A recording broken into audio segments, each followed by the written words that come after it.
Make your future 미래 채널 마이앱. 네, 매달 마지막 주 토요일은 지난 한 달간 있었던 주요 미래 소식들 정리해서 전달드리고 있죠. 이번 달 소식 시작하도록 하겠습니다. 자, 2022년 11월 자동차 뉴스들 모아봤는데요. 재미난 소식들이 꽤 있습니다. 자, 첫 번째로는요. 드디어 곧 우리나라 고속도로에서 운전대를 잡지 않고 주행할 수 있는 레벨 3 자동차가 나온다는 거예요. 현대자동차의 제네시스인데요. 올해 12월에 출시 예정인 G90 연식 변경 모델에 국내 최초로 레벨 3 기능이 탑재될 예정이라고 합니다. 레벨 3는 고속도로라든지 특정 상황에서는 완전히 손을 떼고 눈도 앞에 전방 주시를 안 해도 되는 거예요. 자, 이 기능을 위해서 라이다, 레이더, 카메라가 활용이 된다고 합니다. 테슬라는 이제 카메라를 주로 이용하고 라이다나 레이더도 빼고 있는데 이제 제네시스 같은 경우에는 이런 걸 안전을 위해서, 만약에 하나 안전을 위해서 다 넣는다는 거예요. 정식 기술 명칭은 하이웨이 드라이빙 파일럿 HDP라고 합니다. 이름에서 알 수 있듯이 고속도로에서 사용하라고 나오는 기능이고 옵션으로 이제 제공이 되는 거죠. 자, 원래는 유럽 국가라든지 그런 곳에서는 레벨 3의 속도를 시속 60km 정도로 제한을 하고 있습니다. 그래서 이게 UNR 157 규정이라는 건데 유엔사나 자동차 안전기준 국제조합 포럼에서 만든 규정이거든요. 근데 생각해 보시면은 고속도로에서 60km 제한으로 자율주행이 된다는 것은 정체 상황에서만 쓰라는 거예요. 그래서 벤츠 같은 경우에도 레벨 3가 탑재된 모델이 있는데 정체 상황 정도만 쓸 수 있거든요. 근데 우리나라 제네시스 같은 경우에는 기술 안전성이 충분히 확보되었다고 판단이 되어가지고 시속 80km까지 레벨 3 자율주행이 가능하다는 거예요. 자, 그러면은 고속도로 정체 상황뿐만이 아니라 일반적인 주행 상황에서도 사용이 가능하다는 거거든요. 자, 정말로 그러면 서울에서 부산까지 웬만한 고속도로 상황에서는 자율주행으로 완전히 손 떼고 눈도 주시 안 하고 편안하게 갈 수 있다는 것을 의미하게 됩니다. 자, 정말로 실제로 나왔을 때 어느 정도의 성능인지 너무나 기대가 돼요. 그래서 저도 자동차를 바꾼다면은 레벨 3 되는 걸로 바꾸고 싶습니다. 자, 다음 소식은 지금 미국 캘리포니아주 같은 경우에는 자율주행 로봇택시 서비스가 진행이 되고 있는데 그게 조금씩 고도화되고 확대가 된다는 소식이에요. 가장 먼저 자율주행 유료 서비스를 진행한 GM 크루즈 같은 경우에는 이 크루즈 로봇 무인 택시가 낮 시간까지 그 운행이 확대된다고 합니다. 원래는 밤에만 됐었거든요. 오후 11시에서 새벽 5시 사이. 그러니까 한산할 때만 원래는 됐던 거죠. 6월부터 돈도 받고 정식으로 근데 제공이 됐던 서비스이고요. 자, 근데 낮 시간에 이용 가능하다고는 하지만 일단은 먼저 일반인들이 아니라 직원들이 24시간 이용하고 그 다음에 일반인들에게 제공할 예정이라고 합니다. 자, 거기에 대한 홍보 영상도 게시를 했는데요. 저렇게 낮 시간에 탑승을 했는데 앞에 운전대에 사람 없어요. 놀라운 점은 저렇게 붐비는 곳에서도 자율주행으로 이동이 가능할 것이라고 이야기를 하고 있는 거예요. 자, 저렇게 주행하다가 내려줄 때는 딱 정차해가지고 내려주는 로봇택시 서비스가 시행이 됩니다.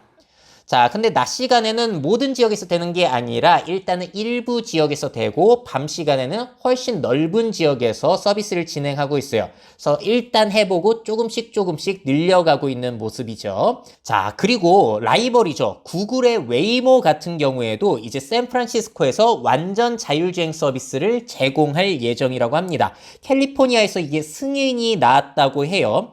원래 3월부터는 안전 운전자를 앞에 태운 채로 유료 서비스를 진행했는데 이제는 운전자를 없앤다고 합니다. 일단은 돈 받고 하는 그런 상태는 아닌 것 같아요. 24시간 서비스가 되고 최대 시속이 65마일, 그러니까 약 105km 속도로 운행이 가능하다고 합니다. 야, 100km 이상으로 갈 수 있는 거면 꽤 빠르다라고도 볼 수 있겠죠. 자, 이런 식으로 자율주행 서비스가 조금씩 확대가 되고 있다는 거. 생각보다 자율주행 시대가 빨리 오게 될지도 모르겠다. 기대가 되는 부분이죠. 자, 다음 소식은요. 스페이스 X사의 저궤도 위성을 활용한 초고속 인터넷 서비스 스타링크가 이동 차량용으로 출시가 된다는 겁니다. 자, 자, 보시면 일론 머스크가 works on any moving land object. 땅에서 움직이는 어떠한 물체에서도 사용할 수 있다라고 이렇게 트위터를 올렸어요. 통신 기죽이 없는 곳에서도 차 안에서 초고속 인터넷을 즐길 수 있게 해준다는 것이고, 원래 이걸 이용하려면은 안테나가 있어야 되는데 차에 어디에 달려있나 봤더니 위에 이렇게 붙어 있습니다. 자, 자세히 보시게 되면은 접시 형태라기보다는 이렇게 평평한 사각형 형태로 되어 있고요. 플랫 하이 퍼포먼스 스타 링크라는 서비스예요. 더욱 많은 위성에 연결할 수 있어서 이동 중에도 일관된 연결이 가능하다고 홍보를 하고 있고, 저 위성 안테나 가격만 하면은 340만 원. 근데 이걸로 끝나는 게 아니죠. 월 이용 요금이 18만 원 정도예요. 자, 근데 이거를 30일 안에 써보고 마음에 안 들면은 완전히 이제 기기 가격 정도는 완전히 환불을 해준다고 합니다. 올 여름 초에 FCC로부터 승인이 나와가지고 이제 서비스가 진행이 되는 것이고, 앞으로는 비행기라든지 유람선에도 이런 서비스가 가능하지 않겠냐라고 스페이스 X사는 기대를 하고 있는 거예요. 자, 어디에서 가능한지도 이 커버리지도 나와 있는데요. 하이 캐퍼시티, 초고속 통신이 가능한 지역은 밝은 파란색으로 되어 있고, 좀 속도가 낮은 로우 캐퍼시티는 좀 진한 파란색으로 되어 있는데, 자, 지금 딱 보시고, 우리나라 같은 경우에는 아직까지 서비스가 되고 있지는 않고요. 내년 1분기부터 이용 가능하다고 합니다. 캠핑 하시는 분들에게도 꽤 유용한 서비스가 될 수 있을 것 같아요.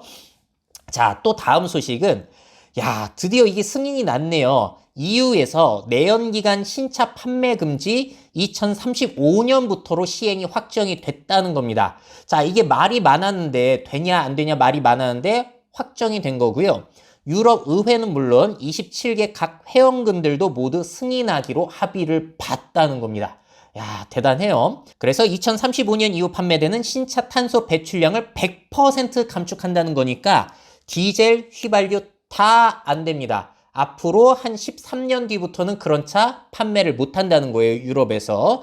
자, 근데 연간 1만 대 미만 생산 소규모 차량 제조사는 2036년까지 1년 동안 더 판매가 허용이 된다고 합니다. 그래서 뭐 람보르기니라든지 뭐 그런 회사가 좀 이득을 볼 수도 있을 것 같아요. 물론 1년이긴 하지만. 자, 그래서 어떻게 보셨나요? 고속도로에서 앞으로 우리가 운전하지 않아도 되고, 자율주행 택시가 막히는 시간에도 다닐 수 있고, 이동 중에도 초고속 위성 인터넷을 이용하고요. 내연기관 자동차는 세상에서 사라집니다. 자, 이와 관련해서 또 어떠한 변화가 예상이 되시나요? 자, 이번 소식은 유명 브랜드의 웹3 시도를 소개해 드리려고 해요. 사실 요즘은 금리 높아지게 되면서 크립토 윈터다라는 얘기도 있고, NFT 판매량 급감됐고, FTX 거래소 파산되고, 흉흉함에도 불구하고 유명 브랜드가 이 시도를 하고 있다는 거예요. 일단 아디다스에서 NFT 웨어러블 콜렉션 버추얼 기어라는 것을 출시했습니다. 아바타 의상으로 아예 디자인까지 제작을 한 거예요. 자, 그래서 실제 의상을 그대로 할 필요가 없습니다. 온갖 상상력을 다 발휘해도 된다라는 것이 장점이에요. 그래서 끝에 있는 옷 보시게 되면 옷에 저렇게 눈알들이 깜빡거리고 있는 것까지 상상하는 모든 것들을 구현해낼 수 있다라는 게 특징이에요. 자, 정말로 메타버스에서 옷을 입을 것이라면 이 정도의 특이함은 있어야지 사람들의 눈에 띌 수가 있겠죠. 정말 메타버스에 어울리는 옷들을 기획하고 판매하는 것 같습니다. 근데 또 컨셉질이 재밌어요. 보시게 되면은 옷의 구성품도 이렇게 적혀져 있는데, 습지 퍼가 50%, 유인원 눈이 50%, 그리고 옷들마다 슈퍼 파워가 있다고 합니다. 이 옷 같은 경우에는 세로토닌 투영, 그게 뭐죠? 마인드 컨트롤, 염력, 이런 기능들을 갖추고 있다고 해요. 자, 이런 독특한 디자인과 컨셉이 메타버스에서는 더 가치 있게 느껴질 것이면은 맞는 것 같습니다. 자, 한정판이니까 아무나 입을 수도 없는 거고, 그래서 충분히 사고 싶어 하는 사람들 있을 것 같아요. 자, 이미 판매가 진행되고 있는데요. 오픈시에서 저렇게 판매가 되고 있어요. 베스트 오퍼 가격을 보니까 0.058 이더리움. 지금 시세로 하면 약 8만 원 정도니까, 야, 아바타 의상 치고는 그렇게 싸지는 않습니다. 그래도 사고 싶은 사람 있겠죠.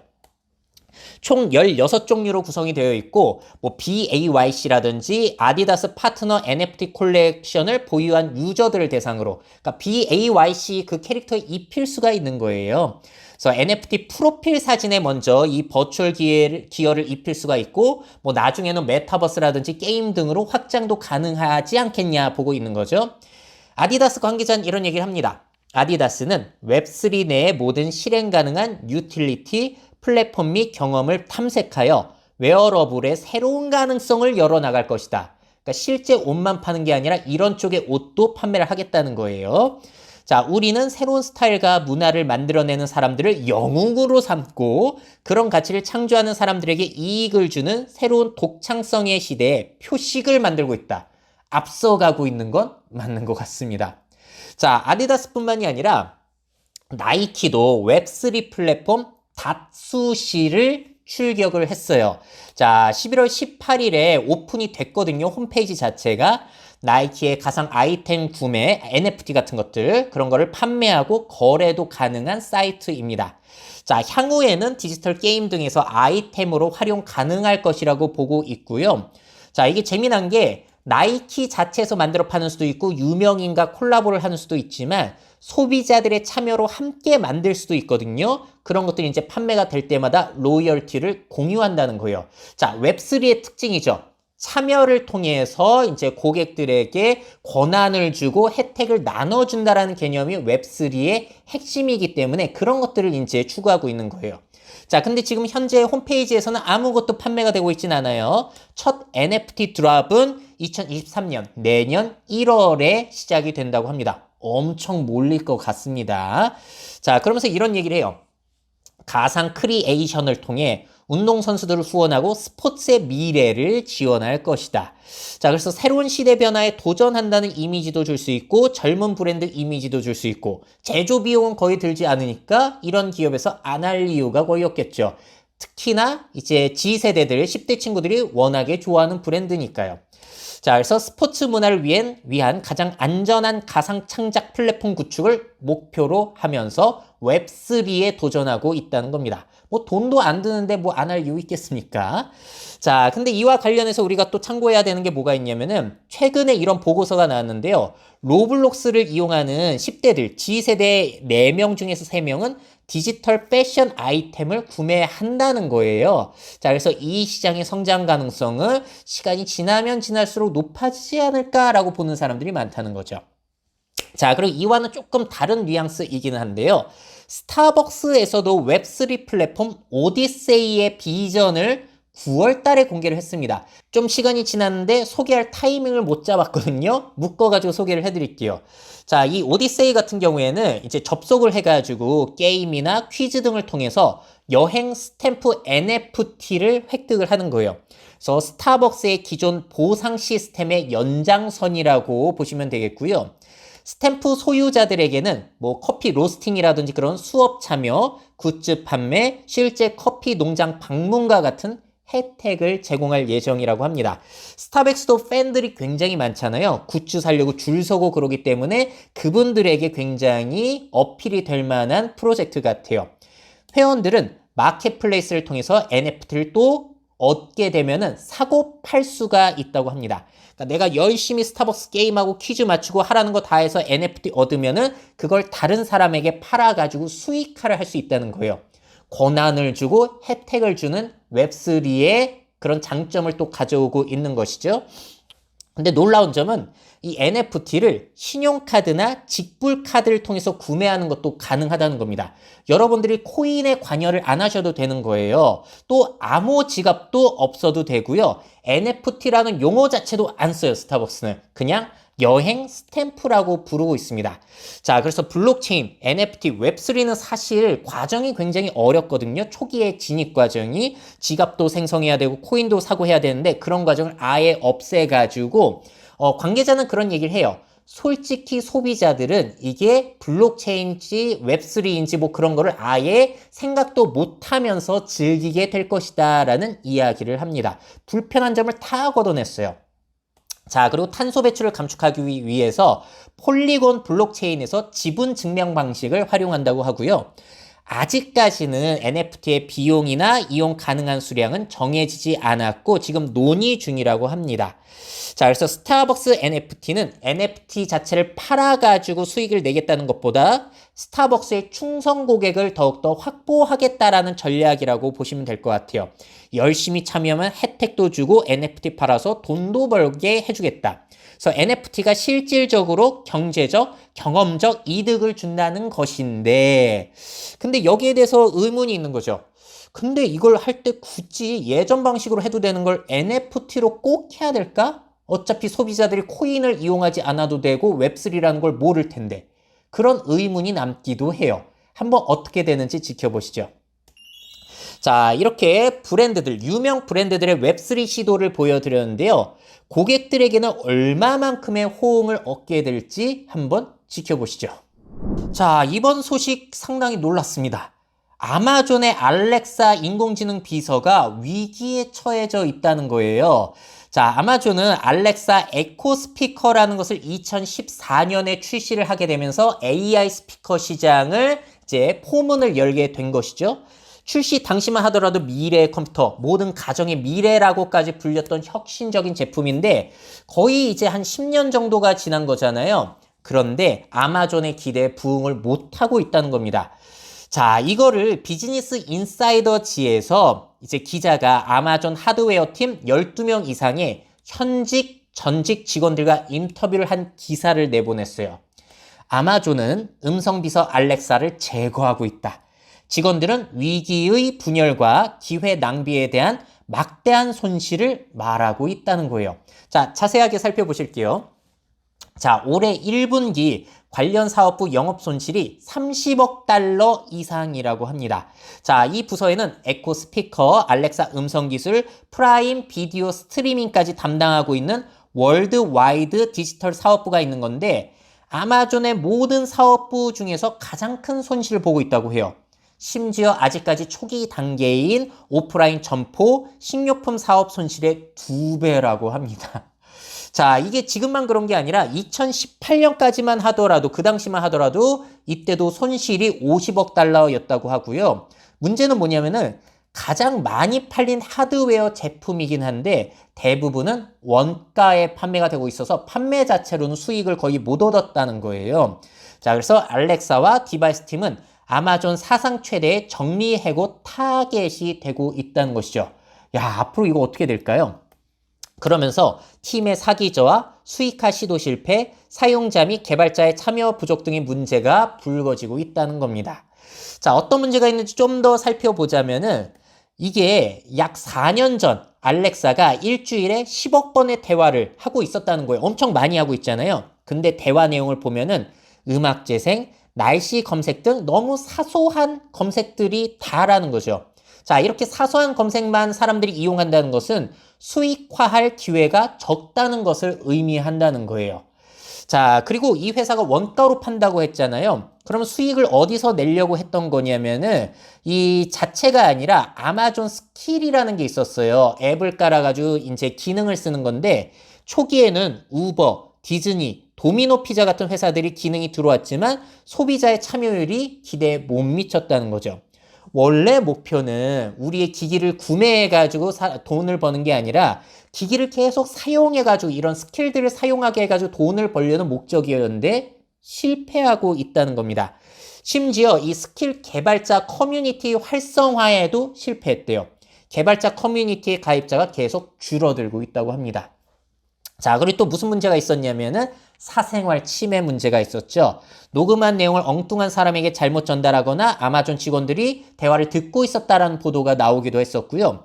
이런 와중에 AI 음성 비서 사용자 이 숫자를 보시게 되면은 구글 어시스턴트가 1위, 애플 시리가 2위, 아마존 알렉사가 3위. 그래서 이들을 못 이기고 있다는 거예요. 자, 그러면서 이런 저가형 기기가 아니라 또 요즘은 어디에 집중을 하고 있냐면은 이런 아스트로, 로봇가 같은 쪽에 좀 더 집중을 하고 있다고 해요. 아마존은 오랫동안 저렴한 기기를 출시함으로써 저가 고객을 공략해왔지만 이제는 $1,000짜리 가정용 로봇인 아스트로에 더 많은 투자를 하는 것 같다. 아마존의 고소득층 공략 결정은 논란과 내부 반발을 불러일으키고 있다는 겁니다. 자, 그러면서 무선 헤드셋 증강현실 제품 계획은 일단 불투명해진 상태라고 해요. 자, 그러면서 직원 인터뷰 내용 중에 이런 내용이 있었습니다. 알렉사는 상상력의 거대한 실패입니다. 그것은 헛된 기회였습니다. 라고 전 직원이 얘기했다는 겁니다. 참 이게 재밌죠? VR 기기, AI 스피커, 홈 IoT 다 비슷한 것 같아요. 처음에는 엄청 신기한데 계속 쓰다 보면은 잘 안 쓰게 되고 일부 기능만 사용하게 되거든요. 그래서 이러면서 저는 느끼게 되는 게 신기함과 유용함은 참 다른 이야기다라는 생각이 들기도 합니다. 자, 이 AI 스피커 시장 앞으로 어떻게 될까요? 초거대 AI가 들어오게 되면 또 달라질 수 있을까요? 한번 지켜보도록 하시죠. 자, 이번 소식은 이집트에서 이번 달에 열렸던 2022년 UN 기후변화 협약 COP27에서 나온 인상 깊은 말들 정리해봤습니다. 자, 먼저 안토니오 구테르스 UN 사무총장이 이런 얘기를 했어요. 세계는 지옥행 고속도로에서 가속 페달을 밟고 있다. 상황은 자꾸 안 좋아지고 있는데 탄소 배출은 줄이고 있지 않다는 것이죠. 이러다 다 죽어라는 상황이 되는 거예요. 자, 그래서 이번에 의제가 로스 앤 데미지, 손실과 피해입니다. 첫 정식 의제로 손실과 피해에 대한 기금 조성안을 얘기하는 게 이번에 굉장히 큰 첫 걸음이라고 할 수 있겠고요. 해수면 상승, 홍수, 가뭄, 시설 파괴, 농작물 피해 등이 손실과 피해에 들어가게 되는 거예요. 자, 그래서 뭘 해야 되냐? 신규 기금을 조성하든지 인도주의적 지원을 하고 부채 경감 등 다양한 지원을 해야 되지 않겠냐라는 논의가 이루어졌습니다. 자, 특히나 포인트는 뭐가 있냐면은 탄소 배출이 많은 선진국이 개발도상국들에게 보상을 해줘야 되지 않냐는 거예요. 피해에 대해서. 그래서 개발도상국은 연간 1,000억 달러의 기후변화 재원 제공 약속을 요구하고 있었습니다. 자, 특히나 파키스탄 올해 이런 일이 있었죠. 홍수 때문에 국토의 3분의 1가량이 잠겨버린 거예요. 자, 그래서 총리가 이런 말을 했습니다. 대홍수로 입은 피해를 복구하는데 약 41조 원이 필요하다라고 파키스탄 총리가 얘기를 한 거예요. 자, 이 사람들 같은 경우에 얼마나 억울하냐면요. 전 세계 CO2 배출량을 보시게 되면 위에 세계 배출량이고요. 대부분의 배출은 뭐 중국이라든지 미국 상위 20개 국가에서 80%를 배출하고 있거든요. 정작 파키스탄 같은 경우에는 세계 배출량 중에서 전체의 1% 미만밖에 배출을 안 하고 있는 거예요. 얼마나 억울하겠습니까? 그러니까 탄소 배출 많이 하는 선진국들이 피해 보상을 해줘야지 않겠냐라는 이야기가 나온 거예요. 자, 여기에 대해서 프랑스 마크론 대통령이 긍정적인 생각을 가지고는 있지만 이런 불만의 목소리를 내더라고요. 아, 이거 유럽만 비용을 지불하고 있다. 부유한 비유럽 국가들도 자신들의 몫을 지불해야 된다는 거예요. 그러면서 비유럽 국가, 콕 집어서 중국과 미국을 얘기했습니다. 이들이 이제 계속 입장 차이가 다르고 얘기하는 게 다르다 보니까 흐지부지가 되어가지고 야, 이거 기금 조성안 합의가 제대로 될까 싶었는데 급적으로 합의는 됐어요. 기금을 마련을 하자는 것까지는 합의가 됐습니다. 자, 여기에 대해서 유엔 사무총장이 이런 얘기를 했어요. 우리는 빈 양동이만 마련했을 뿐이다. 자, 그래서 기금을 어떻게 모으고 어떻게 쓸지는 정해진 게 없습니다. 이제 첫 걸음을 뗀 거고 다음 회의부터 계속해서 논의를 해간다는 거예요. 자, 이렇게 COP27 행사가 펼쳐지고 있을 때 외곽에서는 환경운동가, 과격한 환경운동가가 이런 짓을 벌였었죠. 명화에 페인트를 붓고, 자, 그리고 명화에다가 내 손을 본드로 붙여가지고 메시지를 전달하고 유물에도 저렇게 케첩을 붓는다든지 이런 행위를 일부 사람들이 과격하게 하는 거예요. 그러면서 이들이 이런 얘기를 합니다.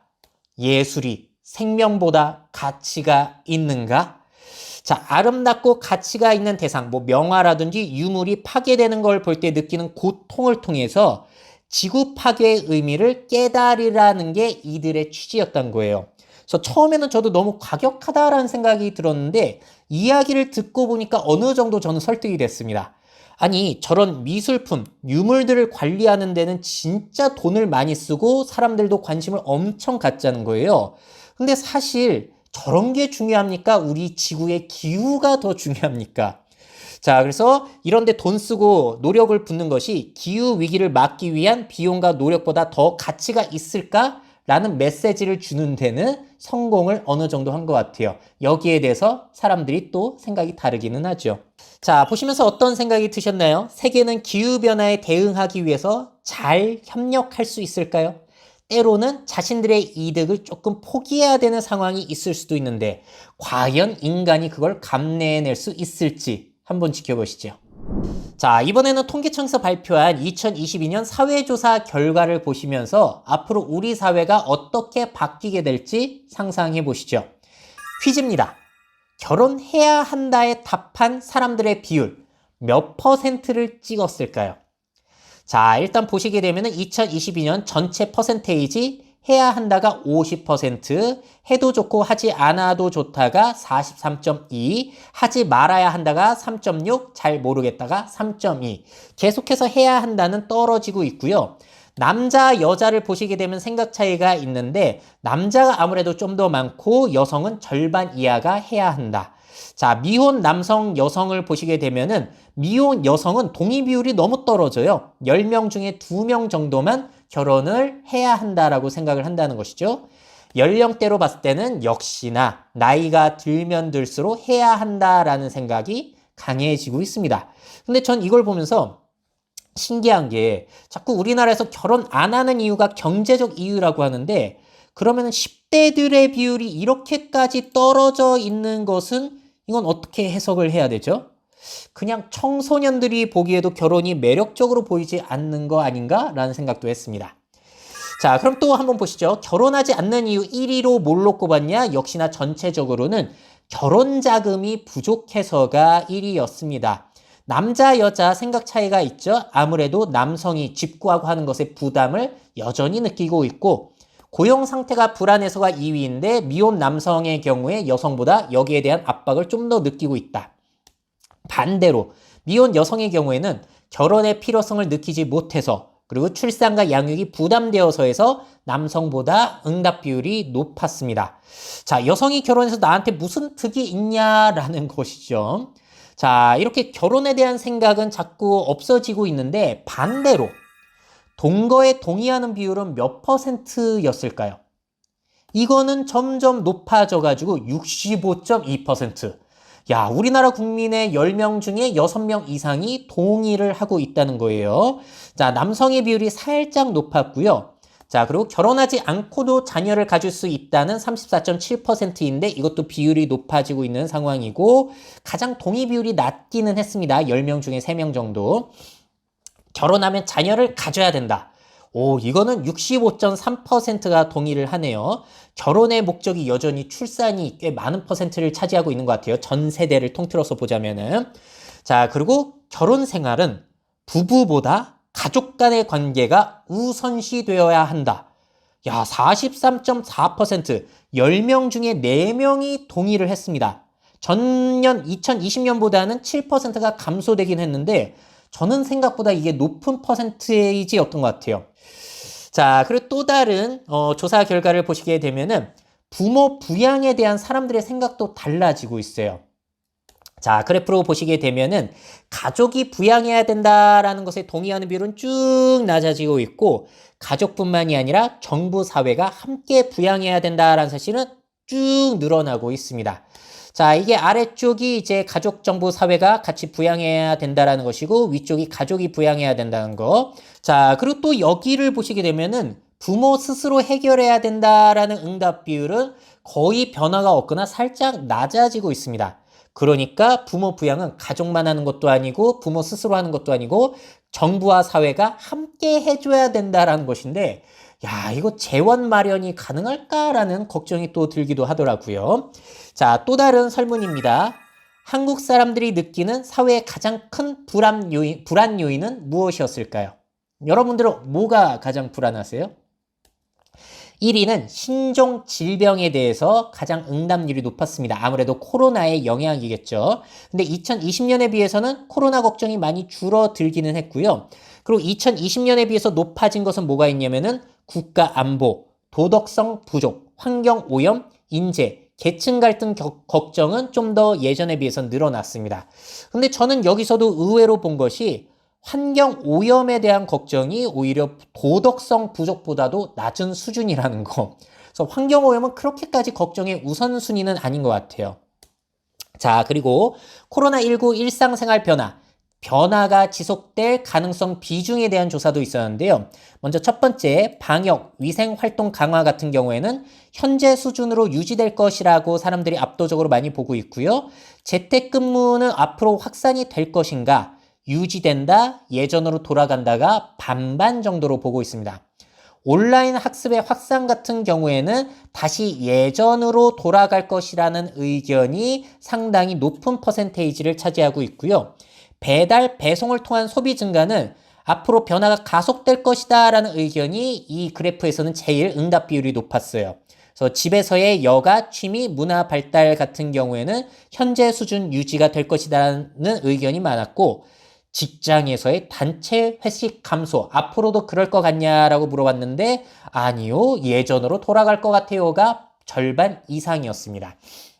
자, 그리고 친목 사교 모임 감소 같은 경우에는 코로나 지나게 되면은 많아지게 될 것 같아요 라고 사람들이 생각을 하고 있었네요. 자, 그리고 또 이 퀴즈도 한번 보실까요? 사람들은 미세먼지와 기후변화 중에서 뭘 더 걱정하고 있을까요?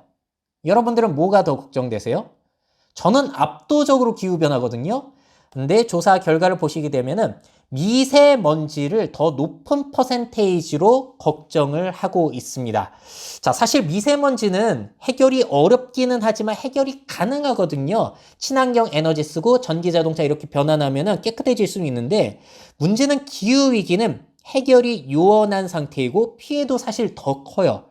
폭우, 가뭄 이런 뉴스 계속 보고 파키스탄 홍수 이런 뉴스를 봄에도 불구하고 기후변화에 대한 불안이 거의 증가하지는 않고 있다라는 사실이 상당히 놀라웠습니다. 그래도 긍정적으로 판단할 수 있는 부분은 뭐가 있었냐면은 앞으로 환경보호 비용을 자신들이 부담할 의향이 있냐라고 물어봤을 때 약 50%가량은 부담할 의향이 있다. 18년에 비해서 그렇게 큰 차이는 없습니다만 그래도 절반가량의 사람들이 부담을 하겠다라는 의견을 내비치고 있어요. 자, 보시면서 어떤 생각 드셨나요? 결혼은 필수가 아니고 동거에 동의하는 비율은 늘어나고 부양에 대한 사회적 책임은 커지고 기후변화 걱정은 그 와중에 거의 늘어나지 않고 있습니다. 자, 관련해서 어떤 변화가 있을지 한번 상상해 보시면 좋을 것 같습니다. 자, 여기까지 11월 달에 있었던 미래 소식들 정리해서 여러분들에게 말씀드렸고요. 다음 달 마지막 주 토요일에 또 찾아뵙도록 하겠습니다. 미래사회 변화를 업데이트하고 싶으신 기업 및 기관, 그 밖에 미래 트렌드 교육이 필요하신 분들은 myf21naver.com 이메일로 연락주세요.